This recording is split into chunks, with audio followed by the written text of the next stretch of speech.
আজকের অনুষ্ঠানে প্রধান অতিথি হিসেবে যিনি এখানে উপস্থিত হয়েছেন তিনি আমাদের সকলের অত্যন্ত প্রিয় বিএনপির সিনিয়র যুগ্ম মহাসচিব, সাবেক ছাত্রনেতা, সাবেক রাকসু ভিপি, আমার অত্যন্ত পছন্দের বড় ভাই জনাব অ্যাডভোকেট প্রফুল কবির রিজভী।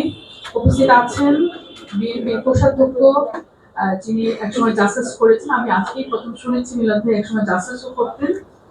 আমি খুব এটা খুব চমকপ্রদ একটা খবর যে উনি জাসাস করতেন। জাসাস করে তিনি এখন বিএনপির এত বড় দায়িত্ব পালন করছেন, তিনি বলা যায় অর্থনৈতিক ভাবে। এখানে আজকের অনুষ্ঠানে সভাপতিত্ব যিনি করছেন তিনি বাংলাদেশে অনেক সুপারস্টার তৈরি করেছেন গানের জগতে। তার লেখায়, তার সুরে অনেক শিশু শিল্পী থেকে শুরু করে অনেক বড় বড় সঙ্গীত শিল্পী যারা এখন সুপারস্টার হিসেবে নিজেকে পরিচিত করেছেন সঙ্গীত অঙ্গনে। তিনি আমাদের অত্যন্ত প্রিয় ইথন বাবু, যার সুরে চমৎকৃত হয়।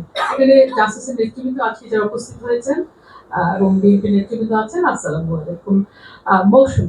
মৌসুমী যে গান গিয়েছে, ও বাবা মাশাআল্লাহ, দেশটা তোমার বাপের নাকি ওর যে এক অসাধারণ গায়কী ধন, সেই গায়কীতে মানুষের রক্তে, মানুষের হৃদয়ে দোলা লেগেছে, মানুষ আন্দোলিত হয়েছে, মানুষ সংগ্রামে ঝাঁপিয়ে পড়েছে। এবং আমি শুনেছি একদিন রিজভী ভাই বলছিলেন যে পাশের দেশেও কি আসামীয় ভাষায় বলে এই গানটা অনুবাদ করা হয়েছে, দেশটা তোমার বাপের নাকি। আমার খুব ভালো লেগেছে যে এই আন্দোলনের যে একটা মানুষকে যে আন্দোলিত করে, মানুষের অন্তরে যে ঢেউ ফেলায়, সেই ঢেউটা পার্শ্ববর্তী দেশের আন্দোলনকারীদের হৃদয়েও তোলা লেগেছিল এবং তারাও আন্দোলন করেছে এই গান নিয়ে।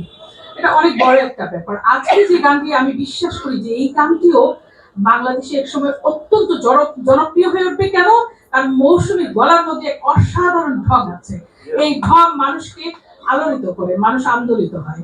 আচ্ছা, এইবার আমি যে কথাটি বলতে চাই, আমাদের বাংলাদেশ জাতীয়তাবাদী দলের যিনি প্রতিষ্ঠাতা শহীদ রাষ্ট্রপতি জিয়াউর রহমান, যিনি বাংলাদেশের স্বাধীনতার ঘোষণা দিয়েছিলেন, তিনি জাসাস কেন প্রতিষ্ঠা করেছিলেন?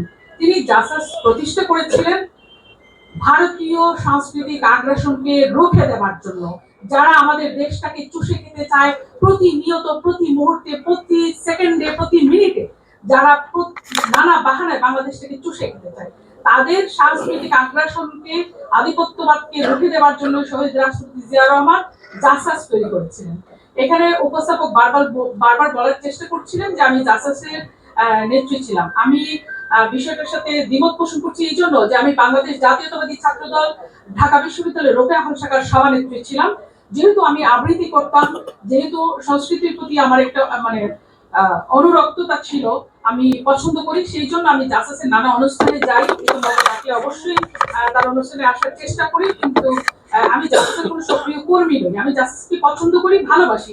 আমি গান ভালোবাসি, কবিতা ভালোবাসি, আমি দেশপ্রেমকে ভালোবাসি। শহীদ রাষ্ট্রপতি জিয়াউর রহমান যেই অনন্য দেশপ্রেমে উদ্বুদ্ধ হয়ে জাসাস প্রতিষ্ঠা করেছিলেন, সেই জাসাস অবশ্যই বাংলাদেশের সংস্কৃতিকে এগিয়ে নিয়ে যাচ্ছে এবং অবশ্যই ইতুন বাবু ভাইদের, শিবাসানু ভাইদের নেতৃত্বে সেই জাসাস বাংলাদেশের সংস্কৃতিকে অনেক দূরে এগিয়ে নেবে এবং মৌসুমী কোরআনদের গানে আমরা আবারও এই যারা বেনিয়া, যারা আমাদের দেশকে চষে খেতে চায়, তাদের প্রতিহত করতে সক্ষম হব।